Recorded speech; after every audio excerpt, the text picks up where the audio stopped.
Hello and welcome to the morning sports briefing here on Wednesday, the 24th of February. Hi, I'm Paul. I'll be your host this morning in the news today. We'll be covering off on the cricket with both women's and men's international action on the go at the moment. Also, there is A-League action over in Australia, as well as NBL and NBA action in the basketball.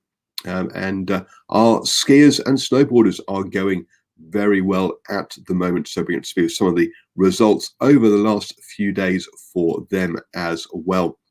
This is your best way to start the day up to speed with all of the important sports news. Let's kick off over in Australia with the A-League. Last night saw Melbourne FC take on Sydney FC in a middle of the Melbourne City take on Sydney FC. Melbourne City came out on top 3-2.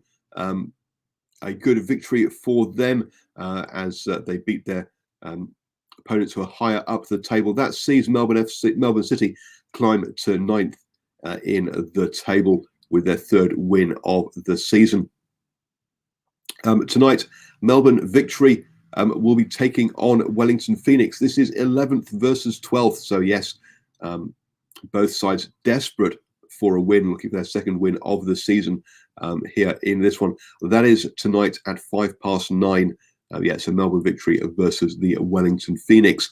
Don't forget that on Saturday at 9 a.m. you can join the Knicks newsletter where the boys will go over all the action from that game and preview the upcoming games for the Wellington Phoenix as well in that one. You can also listen to the recording on our podcast and as they previewed this game on Saturday. Moving on to the NBL in Australia. Yesterday, the 36ers took on the Southeast Melbourne Phoenix in a middle of the table clash. The 36ers came out on top 99-94 in that one, taking a good lead in the third quarter and holding on to it in the fourth as the Southeast Melbourne Phoenix tried to make a comeback.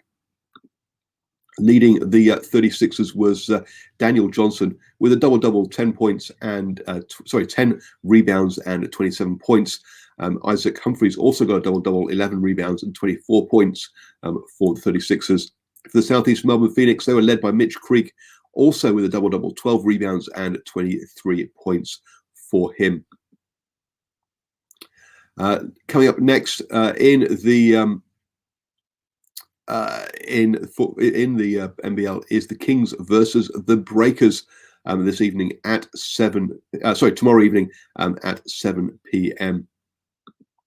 The Breakers really are needing to get a result out of that one as they sit ninth in the table currently. Over in the NBA and just 6 games yesterday, I say just. Key scores saw the Lakers lose to the Wizards 124-127 in that one, and the Jazz beat the Hornets 132-110. So that means that 76ers, the Nets, and the Bucks are still the top 3 in the East, and in the West, the Jazz now got quite a lead over the Clippers and the Lakers with 25 wins and 6 losses. Whereas the Clippers and the Lakers both on 22 wins and 10 losses there. So the Jazz built up a good lead over there, being led by Donovan Mitchell with 23 points against the Charlotte Hornets in that one. Also a double-double from Rudy Gobert with 12 rebounds and 10 points helped there as well. And they got good delivery off their bench with 3 players making it into 20 points off the bench. So yes, a good team all-round effort for the Jazz at the moment. There are 9 more games today. Key games to the Bucks place the Timberwolves. The Celtics take on the Mavericks. 76ers playing the Raptors there in the NBA. Obviously, join us tomorrow morning for the morning sports briefing at 7 a.m. where we'll bring up to speed with all of those results. The Pelicans not in action until tomorrow there. But obviously we'll keep you up with how Steve Adams' team is going in the NBA. Over in the skiing then, and there's been some good results there. Congratulations to Willis, who's got his best ever giant slalom results. He came in 26th, having started in 42nd there. He was trying to make the top 25, but didn't quite make it. So well done to Willis. A decent result there, not quite what he was hoping for, but still a good result.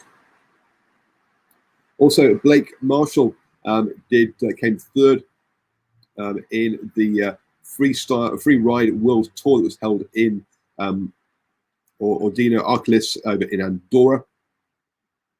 He came third place in that one, so congratulations to Blake there. Over in the USA and in Aspen, Ben Barkley came fourth in the free ski slopestyle at the US Revolution Tour, just missing out on the top three, with the last skier of the day pipping him into that position. So a good run by him there, ahead of the World Championships that will be held also in Aspen between the 7th and 16th of March. So so good form there for Barkley heading into that. Birk Rudd of Norway, the four-time X Games medalist, won the event.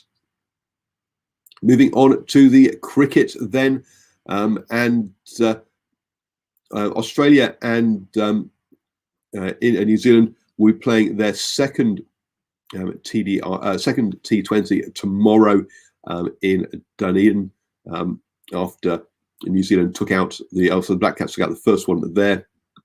Over in India, and the third test between India and England will be starting today. That is going to be a day-night test as well, so it's probably a bit late for us, unfortunately. But that takes part. Action that has been happening is that the one-day series between England and New Zealand's women started yesterday. The New Zealand went into bat first, scoring 178 in their all bowled out in 45 overs, or 45.1 overs, so didn't manage to complete their 50. Hayley Jensen got 53, and Brooke Halliday on debut got 50, but no one else could really stick around with them. And then those lack of partnerships really was a problem for the side. The wickets were shared all around the England bowlers. England then reached 181 for 2 off just 33.4 overs to win the game by 8 wickets there. Top score, Tammy Beaumont with 71, as captain Heather Knight on 76 not out, and Natalie Shiver on 21 not out saw the team home in that one. So England go 1-0 up in the one-day series there against New Zealand women. You have now started the day the best way, up with all of the important sports news. Don't forget to join at 7 a.m. tomorrow morning for the morning sports briefing, and at 8 p.m. this evening we have the standoff show with Shane joining Brad to talk about some of the key players for the Warriors ahead of the NRL season.